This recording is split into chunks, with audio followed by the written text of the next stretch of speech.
रजौली।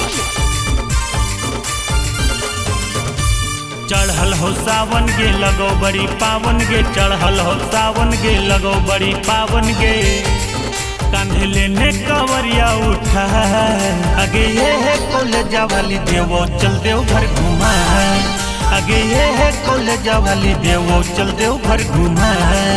आगे ये है कॉलेजा वाली देवो चल देव घर घुमा।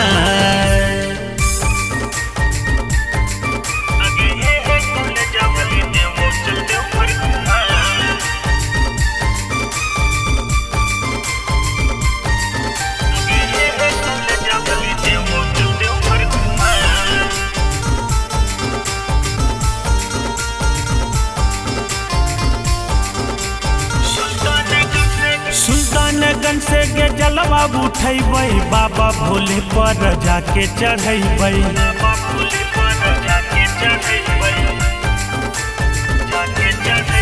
सुल्तानगंज से गे जलवा उठैबै, बाबा भोले पर जाके चढ़ैबै। बाबा के जाके लेबै मना। आगे ये है कॉलेजा वाली देवो चल देव घर घुमा। आगे ये है कॉलेजा वाली देवो चल देव घर घुमा। आगे ये है कॉलेजा वाली देवो चल देव घर घुमा।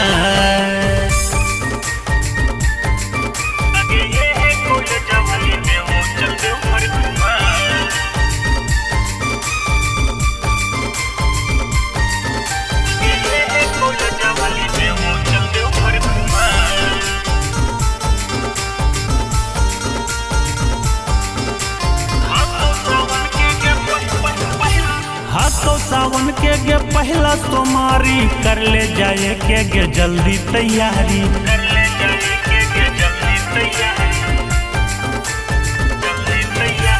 हाँ तो सावन के गे पहला सोमारी कर ले जाए के गे जल्दी तैयारी। अनुपम दीवाना लाल साथ जा। आगे ये है कॉलेजा वाली देवो चल देव घर घुमा। आगे ये है कॉलेजा वाली देवो चल देव घर घुमा। आगे ये है कॉलेजा वाली देवो चल देव घर घुमा।